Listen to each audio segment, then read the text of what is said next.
Hello. হ্যাঁ, আমি শুনতে পাচ্ছি। আজিজুল স্যার, আপনি আমি আছেন? শুনতে জি। পাচ্ছি। আমাকে দেখতে পাচ্ছেন? শুনতে পাচ্ছেন? আমি আছি। আমি আছি। আচ্ছা, আপনি এটা সেটা করি। আমরা যেখানে এসছিলাম, এই যে আপনার কৃষি নিয়ে আপনি কথা বলছিলেন। আচ্ছা। তাই আপনার এই যে কৃষক সংগঠন থেকে এখন জোর দাবি করছে যে কৃষি কার্ড তো দিচ্ছেন, কিন্তু ওয়েস্টার্ন কান্ট্রি গুলোর মতো জাপান, ইউরোপের মতো যদি এখানে কৃষি বীমার একটা ব্যবস্থা সরকার চালু করে, যে প্রাকৃতিক দুর্যোগ, নানান আচ্ছা। ধরনের সংকটের সময় কৃষকদেরকে এই সেক্টরে তাদেরকে সেভ আর সিকিউর করবার, এই বিষয়ের পর আপনার অবস্থান থেকে আপনার পর্যবেক্ষণ কথা বলুন। কৃষি সেক্টরে আধুনিকায়করণ করা এবং কৃষকদের মানে আর্থিক দিক থেকে সচ্ছল করা। এই সাম্প্রতিক আজকে দেখতে পেলাম 1 বিঘা বোরো ধান চাষ করতে 18 থেকে 20 হাজার খরচ হচ্ছে। 18 থেকে 20 হাজার টাকা ইনভেস্টমেন্ট করে সে লাভের মুখ চোখে দেখতে পাচ্ছে না, এখন কোনো বেনিফিট করতে পারছে না কৃষকরা।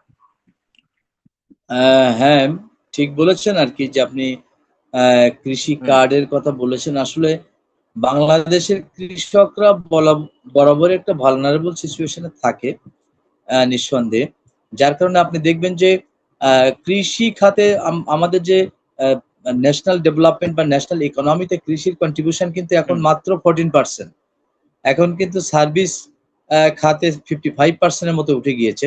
একটা সময় হুম। কিন্তু আমরা এগ্রো বেস ইকোনমি বলা হতো, তখন এগ্রিকালচার মেজরটা কন্ট্রিবিউট করতো।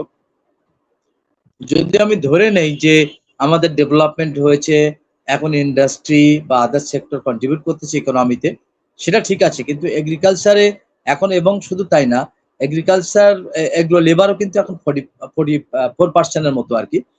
তো এই হিউজ লেবার থাকলেও এগ্রিকালচারে আগে যে, এখন ফার্মাররা কিন্তু তারা এগ্রিকালচারে ইন্টারেস্ট হারিয়েছে, কারণ তারা তাদের যে কস্টিংটা কিন্তু প্রপারলি তারা কাভার করতে পারতেছেন না। এবং এখন যে মার্কেট ইকোনমির কথা বলা হয়, এগ্রিকালচারের মার্কেট ইকোনমি, কিন্তু এগ্রিকালচার কিন্তু সে প্রফিটটা করতে পারতেছে না। আমি যদি জাস্ট একটা ছোট কথা বলি, যেটা হলো, যেমন হুম। যদি শীতের মৌসুম আসে, যে আমরা যে কলিফ্লাওয়ার বা ফুলকপির কথা বলি, এইটা যখন ফার্স্ট প্রোডাকশনে আসে, তখন আমরা একটা কলিফ্লাওয়ার কিনি প্রায় 100 টাকা দিয়ে কিনতে হয় আমাদের। কিন্তু ওই সময় কৃষকরা কিন্তু এটা সেল করে 20 থেকে 30 টাকায় পার পিস, এবং মিডিলম্যান যারা থাকে কিন্তু মেজর পোর্শনটা তারাই নিয়ে যায়। তো এর কারণে যেটা হচ্ছে যে কৃষক একটা, তাদের যে এক্সপেকটেশন, এবং তারা যেভাবে ফসলগুলো ফলাচ্ছে, তার কিন্তু তারা প্রপারলি দাম পাচ্ছে না, না পাওয়ার কারণে তারা কিন্তু কৃষিকাজ থেকে ডাইভার্ট হয়ে যাচ্ছে। এবং আমি আগে দেখেছি কৃষি মানে এগ্রো লেবাররা কিন্তু তাদের প্রপারলি তারা ট্রিটেড হচ্ছে না, অর্থাৎ তাদেরকে যে ডিগনিটি, সেটাও যেমন অ্যাকসেপ্টেড না সোসাইটিতে, সাথে সাথে সেই লেবার কিন্তু তারা ফাইন্যান্সিয়ালি সলভেন্ট না, যার কারণে কিন্তু এগ্রিকালচার লেবার আমাদের ইন্ডাস্ট্রিতে শিফট হচ্ছে। এর বেসিসে কি হচ্ছে, হিউজ একটা ল্যান্ড কিন্তু এগ্রিকালচার থেকে বঞ্চিত হচ্ছে বাংলাদেশ। এবং আমরা অনেক সময় বলি যে আমাদের self sufficient in terms of food security. তো সেটা ফুড সিকিউরিটি সেলফ সাফিসিয়েন্ট কিন্তু আমরা হতে পারতাম, কারণ আমাদের হিউজ ল্যান্ড আছে, প্লেন ল্যান্ড আছে, আমাদের ইনফ্রাস্ট্রাকচার আছে, আমাদের ঠিক। লেবার আছে। পাশাপাশি কিন্তু আমাদের তো আমরা এখন কিন্তু গ্রামীণ সমাজের অবকাঠামোর জায়গা থেকে কৃষি জায়গাগুলো তো একেবারে ক্ষুদ্র, অতি ক্ষুদ্র হয়ে যাচ্ছে। কৃষি জমি, সেখানে বসবাসের জায়গা, তারা সে জায়গা চলে যাচ্ছে। কৃষি জমিগুলো ক্ষুদ্র থেকে ক্ষুদ্রতর হয়ে যাচ্ছে। এই যে হ্যাঁ, সেটা তো জায়গাগুলো অবশ্যই। সংকুচিত হয়ে যাচ্ছে, আহ, এক্ষেত্রে কৃষকরা কি হ্যাঁ, ঝুঁকির মধ্যে পড়ে যাচ্ছে না এই পেশাটাকে নিয়ে?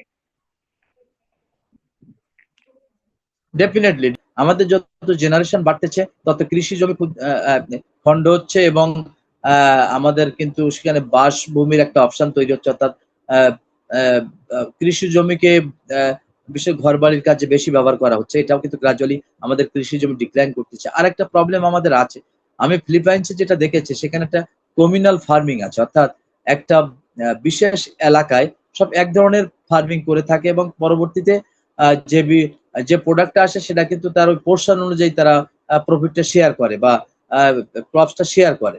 কিন্তু বাংলাদেশে এটা নেই। এবং ফিলিপিন্সে কিন্তু এগ্রিকালচার, যা বিশেষ করে ফার্মারদের একটা সংগঠন আছে, এবং এই সংগঠনটা কিন্তু গভর্নমেন্ট একটা, তারা একটা প্রেশার গ্রুপ হিসেবে কাজ করে, তাদের ডিমান্ড গুলো গভর্নমেন্টকে জানায়। এবং আমরা জানি এগ্রিকালচার যারা অফিসার আছে, সেখানে কিন্তু তারা এইগুলা মোটামুটি টেক কেয়ার করে, তাদের প্রবলেম গুলা, সিডস গুলা, বা তাদের পেস্টিসাইড, তাদের ঠিক। যে সার বা এগুলা বিষয়গুলা যেগুলো প্রয়োজন হয় এগুলা কিন্তু সেখান থেকে প্রোভাইড করা হয়, সাবসিডি দেওয়া হয়। কিন্তু বাংলাদেশে কিন্তু আসলে কৃষি অফিসার বা ওই যে বলেছি যে গভর্নমেন্ট একটা সেক্টর তৈরি করে রেখেছে, কিন্তু গভর্নমেন্টের এই সেক্টরের সঙ্গে আমাদের যে ফার্মার তাদের কিন্তু কানেকশন নেই, অর্থাৎ তারা জানে না কৃষি অফিসার কে, বা কৃষি অফিসারের সঙ্গে ফার্মারদের কোনো যোগাযোগ নেই, যেটা যার কারণে কিন্তু আমাদের ওই ফার্মাররা সেলফ সাফিসিয়েন্ট, এবং তারা যেহেতু প্রথমত তাদের আহ, আহ, যে প্রোডাক্ট তারা প্রডিউস করতেছে তার কিন্তু প্রপার তারা কিন্তু ইয়ে পাচ্ছে না, দাম পাচ্ছে না।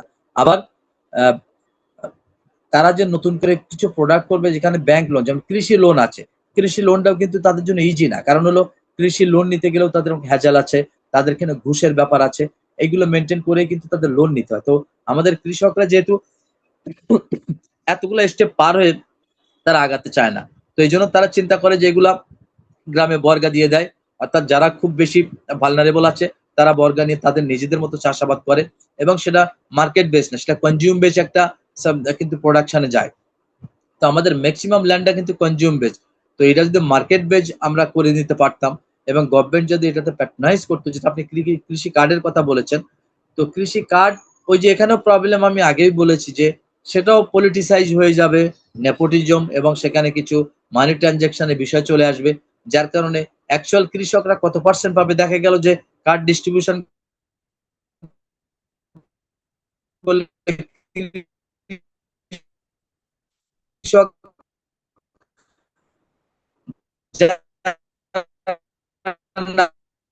তারাই হয়তো 10% পেয়ে যাচ্ছে। তো সেগুলো ঠিক মতো হবে কিনা, বাংলাদেশে যাবতীয় ছাত্র যেটা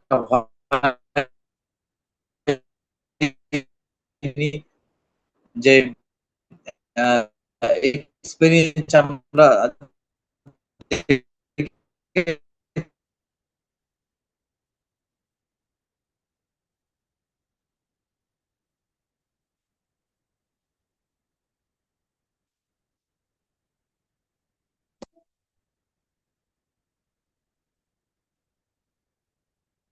কথা বলছেন অধ্যাপক ডক্টর আজিজুর রহমান স্যার, একজন সমাজ বিশ্লেষক, পর্যবেক্ষক, শিক্ষা এবং কৃষি।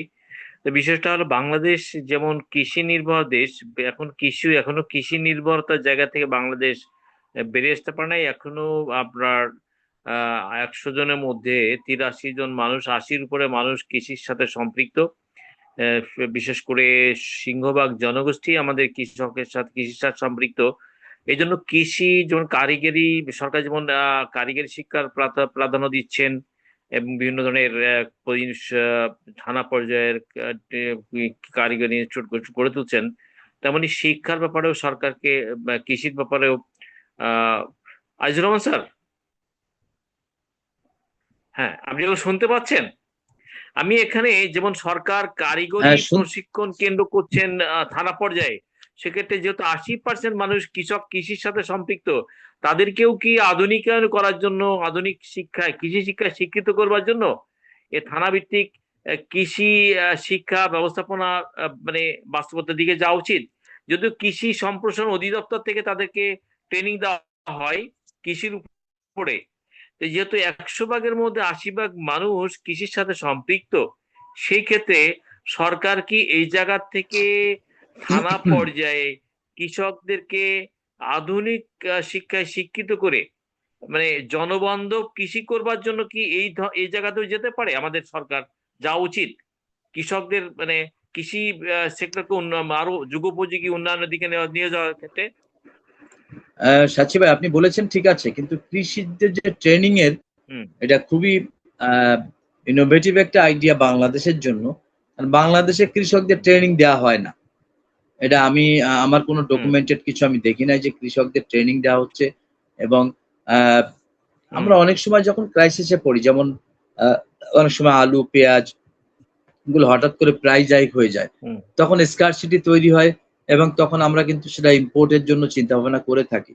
কিন্তু আসলে এইগুলা কিভাবে স্টোরেজ, যেমন আলুর মৌসুমে দেখা যায় কৃষক প্রপারলি দাম পাচ্ছে না।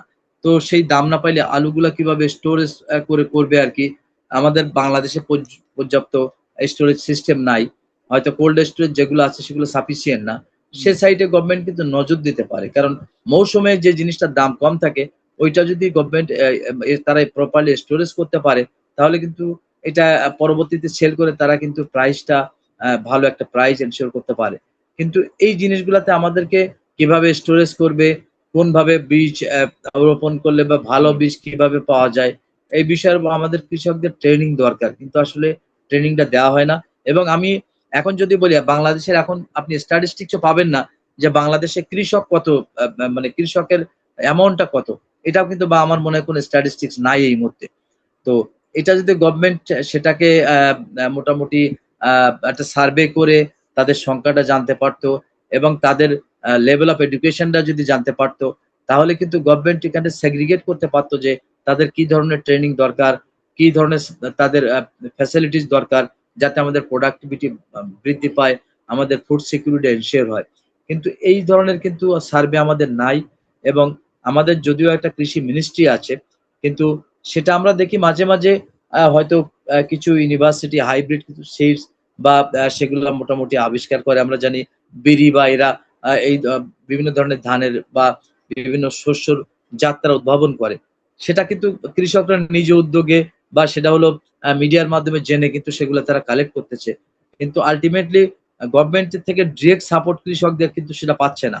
তো এই যে গ্যাপটা, এই গ্যাপটা আমাদেরকে প্রথমে মিনিমাইজ করতে হবে এবং কৃষি ডিপার্টমেন্টের সঙ্গে কৃষকের একটা রিলেশন তৈরি করতে হবে এবং সার্ভিসটা যেন তারা ইজি গোয়িং হয়, মানে ইজিলি যেন সার্ভিসটা পেতে পারে। তাহলে হয়তো আমাদের কৃষিক্ষেত্রে পরিবর্তন আসতে পারে। আমরা রিয়েলিস্টিক যে চেঞ্জের কথা বলতেছি বা অ্যাবসুলেট যে চেঞ্জের কথা বলতেছি সেটা কিন্তু আমাদের এই জন্য গভর্নমেন্ট ইনিশিয়েটিভ নিতে গেলে আগে কৃষকদের তাদেরকে ইনভলভ করতে হবে। গভর্নমেন্টের প্ল্যানিং এ যখন একটা কৃষির বিষয়ে প্ল্যানিং তৈরি করা হয়, ওই প্ল্যানিং এ যদি দু চারজন কৃষক থাকে তাহলে মনে হয় জিনিসটা ভালো হয়। কারণ আমাদের দরকার এখন হলো টপ ডাউন অ্যাপ্রোচটা আসলে এখন অবসোলেট।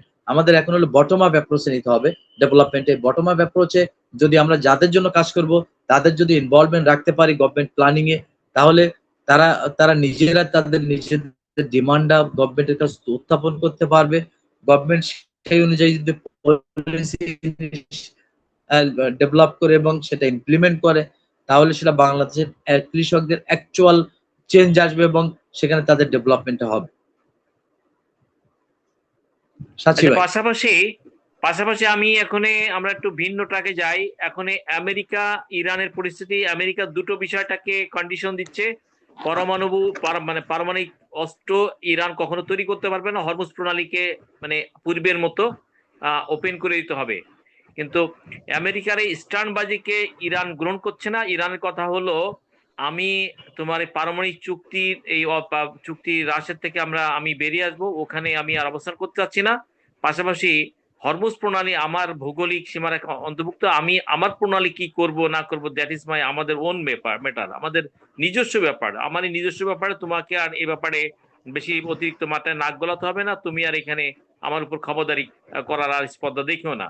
তাই বিশেষ করে এই আমেরিকা কি পিছু টান দিবে এই জায়গা থেকে? আমেরিকা মানে আমেরিকা তো এক সময় মানে নীরব থাকে, আবার একসময় ভয়ার্ত রূপ ধারণ করে। কেন আমেরিকায় বিশ্ব ব্যবস্থাপনাকে ভেঙে দিয়েছে। জাতিসংঘের যে ব্যবস্থাপনা ছিল সেই ব্যবস্থাপনায় সে বৃদ্ধাঙ্গুলি দেখিয়েছে, তার মতো করে স্বেচ্ছাচারী আচার আচরণ করতেছেন জাতিসংঘের উপরে এবং বিশ্ব জনমতের উপরে। এই বিষয়ে আপনি কিছু বলুন, আপনার অবজারভেশন কি? ধন্যবাদ সাচি ভাই। আমরা জানি যে একটা সিজ ফায়ার হয়েছিল এগ্রিমেন্ট ইরান এবং ইসরায়েলের মধ্যে, যেটা পাকিস্তানের মাধ্যমে হয়েছিল 2 সপ্তাহে। তো সেটা অলরেডি ক্রস হয়েছে এবং এখনো পর্যন্ত ধারণা থেকে আমরা একটা জিনিস অনুমান করতে পারি যে যুদ্ধটা সহসা আর স্টার্ট হচ্ছে না। কারণ আমেরিকার এই যাবৎকালের যে তাদের আচরণ, বিশেষ করে আফটার সেকেন্ড ওয়ার্ল্ড ওয়ার, তারা কিন্তু যুদ্ধটা স্টার্ট করে ঠিকই, কিন্তু যখন দেখে যে কোনো যুদ্ধ তাদের জন্য পজিটিভ না হয় সেখান থেকে তারা কিন্তু চলে যায়। তো সেই লেভেলে আমরা দেখেছি যে ইরানের সক্ষমতা সম্পর্কে তারা মোটামুটি অ্যাসেস করেছে, যার কারণে আমেরিকা কিন্তু তার টার্গেট ফিক্স করে ব্যাপক হামলা চালিয়েছে ইসরায়েল, আমেরিকা এবং এখানে আরব আমিরাতের একটা জয়েনের কথা শোনা যাচ্ছে যে সেখানে আরব আমিরাতের কাভার্ড একটা অপারেশন কিন্তু ছিল আর কি। তো এই যুদ্ধে কিন্তু আমেরিকা আসলে আলটিমেটলি তার টার্গেটে রিচ করতে পারেনি। তো না পারার কারণে আমেরিকার যে সক্ষমতা ছিল তার মোটামুটি সে পুরাটাই বলা যায় অ্যাপ্লাই করেছে। এখন তার হাতে একটাই অপশন আছে, সেটা হলো নিউক্লিয়ার ওয়েপন। তো নিউক্লিয়ার ওয়েপন যেতে কনভেনশনাল কোনো ইস্যু না, এবং ধারণা করা হচ্ছে যদি ইরানে নিউক্লিয়ার ওয়েপন ইউজ করে, পাল্টা ইরানও ব্যবহার করতে পারে, কারণ তার কাছে নিউক্লিয়ার ওয়েপন না থাকলেও ডার্টি বোম যে আছে নিঃসন্দেহে বলা যায়। তো সেটা দিয়ে সে অন্তত মিডল ইস্টে ইসরায়েলের মতো দেশগুলাকে ধ্বংস করে ফেলতে পারবে, যেটা আমেরিকার জন্য স্ট্র্যাটেজিক করা যাবে। আমরা জানি যে ইরানের নিউক্লিয়ার অ্যাটাক যদি আমেরিকা করেও, তাহলে আমেরিকার হাতে ইরানের হিউজ পপুলেশন মারা যাবে, কিন্তু ইরান পুরোপুরি ডিস্ট্রয় হবে না। কিন্তু ইসরায়েলে যদি ইরান নিউক্লিয়ার অ্যাটাক করে, তাহলে কিন্তু ইসরায়েল পুরোপুরি ডিস্ট্রয় হয়ে যাবে। তো যার কারণে মিডল ইস্টে তার যে স্ট্র্যাটেজিক পার্টনার সেটাকে হারাবে। তো এই মুহূর্তে এই ধরনের রিস্ক কিন্তু আমেরিকা নিতে চাচ্ছে না। তাছাড়া আরো কয়েকটা বিষয় আছে, যেমন ইরানের উপরে ডিপেন্ডেন্সি আছে চীনের। আমরা জানি চীনের যে তার যে পেট্রোলিয়াম সে যে এক্সপোর্ট করে, এই পেট্রোলিয়ামের প্রায় 80% কিন্তু চায়নাতে এক্সপোর্ট করে। যার কারণে চায়না কিন্তু ব্যাপকভাবে ব্যাকিং দিচ্ছে, সাথে সাথে রাশিয়াও একটা ইরানের সঙ্গে রাশিয়ার একটা কমিটমেন্ট আছে। কারণ ইউক্রেন যুদ্ধে কিন্তু ইরান রাশিয়াকে ব্যাপকভাবে সাহায্য করেছে সাইড ড্রোন দিয়ে, এবং এখন রাশিয়াও কিন্তু ইরানকে ব্যাক করতেছে। তো রাশিয়া চীনের মতো দেশগুলা এবং সাথে সাথে এখানে উত্তর কোরিয়া এবং মতো দেশগুলা যখন সাপোর্ট করতেছে ইরানকে, তখন আমেরিকা চিন্তা করতেছে এই যুদ্ধটা তার সহজ হবে না। যার কারণে এটা যদি সে কন্টিনিউ করে, তাহলে আমেরিকার যে সুপার পাওয়ার স্ট্যাটাস সেটা ডিক্লাইন করতে পারে। কারণ মিডল ইস্টে প্রথমত হরমুজ প্রণালীতে যদি কোনো প্রবলেম তৈরি হয়, তাহলে বাকি বিশ্বের যারা, বিশেষ করে আমরা জানি 20% অয়েল ফ্লো, পেট্রোলিয়াম ফ্লো কিন্তু এটা দিয়ে হয়ে থাকে, এবং এটা সাউথ এশিয়া এবং ইউরোপের দেশগুলোরও ব্যাপকভাবে ডিপেন্ডেন্সি আছে কিন্তু এই হরমুজের উপরে। যার কারণে সাউথ এশিয়া এবং ইউরোপের দেশগুলা কিন্তু অলরেডি ডিফার করেছে আমেরিকার সঙ্গে। আমরা দেখেছি ব্রিটেন, ফ্রান্স, জার্মান, যে বড় শক্তিগুলো ইটালি, স্পেন, এই দেশগুলা কিন্তু আমেরিকা থেকে মুখ ফিরিয়ে নিয়েছে। যার কারণে আমেরিকা এখন লোনলি, এটাকে যে লড়বে ইসরায়েলের পাশে, সেই সক্ষমতাও কিন্তু তার এই মুহূর্তে নেই। এছাড়া আমেরিকা কিন্তু তাদের অনেকগুলো হার্ডওয়্যার, বিশেষ করে তার টোমাহক যে ক্ষেপণাস্ত্র সেগুলা, এবং এখানে F-35 বিমান এবং তার T-130 বিমানগুলো কিন্তু হারিয়েছে। যার কারণে ব্যাপক একটা এখানে লসের মধ্যে আমেরিকা পড়ে এইটাকে সে কন্টিনিউ করতে চাচ্ছে না। যার কারণে ট্রাম্প পরবর্তীতে তার মিড টার্ম ইলেকশনটাও কিন্তু চলে এসেছে। এই ইলেকশনে কিন্তু আমেরিকার এখন বিপুল একটা আপনার এই জনগণ ট্রাম্পের বাস্তবতায় বিপক্ষে গিয়েছে। আপনার ইসরায়েলকে থামাবে, ইসরায়েলের লেবানন আগ্রাসন, ফিরি গাজা ভূখণ্ড ধূলিসাৎ করে দেওয়া, ইসরায়েলকে থামানোর মতো তো কোনো যেহেতু আমেরিকা পুরা ইসরায়েলকে প্যাট্রন করতেছে, ইসরায়েলকে তো সরাসরি বন্ধ থামানোর হয়ে কোনো গেল। মানে উপায় দেখা যাচ্ছে না। ইসরায়েলের এই দখলদারিত্ব জায়গা থেকে মুসলিম বিশ্ব তো চুপসে গেছে। এখন ফিলিস্তিনি পুরা মানচিত্র তো ইসরায়েল গ্রাস করে নিবে, লেবাননের একটা অংশ, আগে গোলান মালভূমি নিয়েছে। ইসরায়েলের দখলদারিত্ব থামানোর তো কোনো আমরা লক্ষণ দেখতে পাচ্ছি না। কে থামাবে ইসরায়েলের দখলদারিত্ব? ইসরায়েল যেভাবে দখলদারিত্ব কন্টিনিউ করে যাচ্ছে গ্রেট ইসরায়েল করবার জন্য।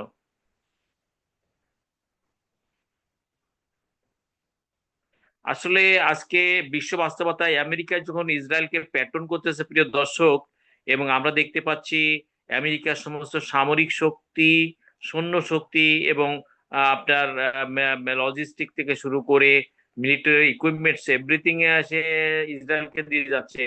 ইসরায়েল আজকে ফিলিস্তিনির 100 ভাগের মধ্যে 80 ভাগ অঞ্চল দখল করে নিয়েছে, এবং গাজার উপরে কি নির্মম অত্যাচার সে কন্টিনিউ করে চলেছে।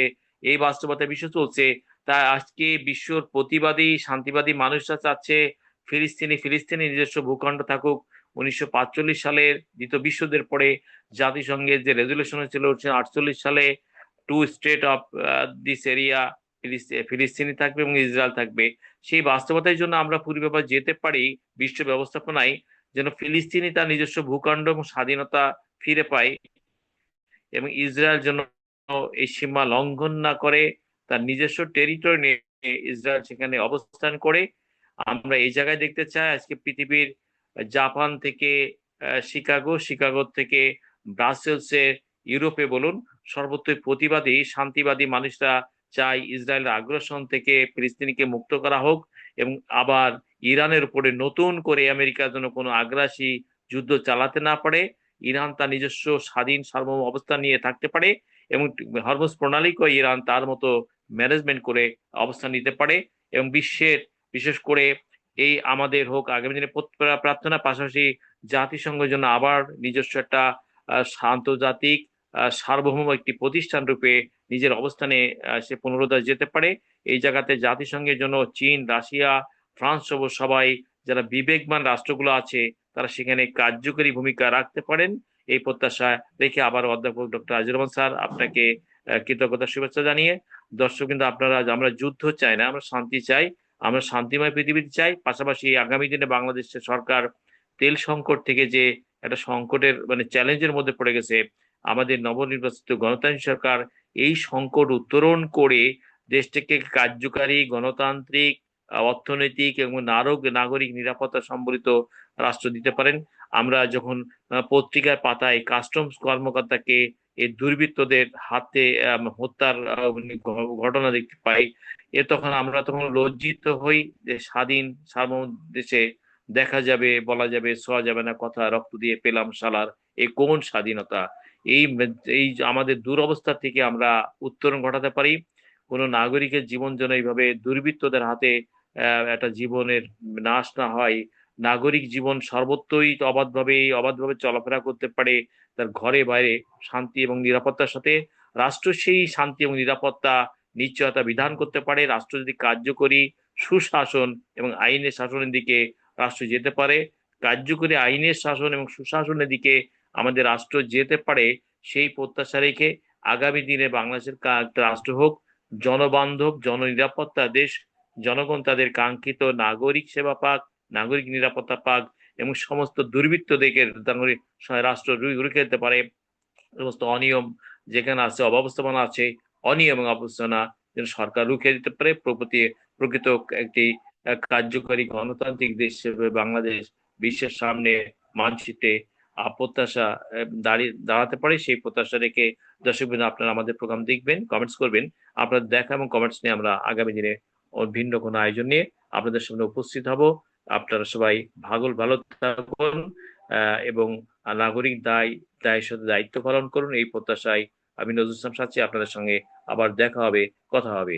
এ দেখাই শেষ দেখা নয়।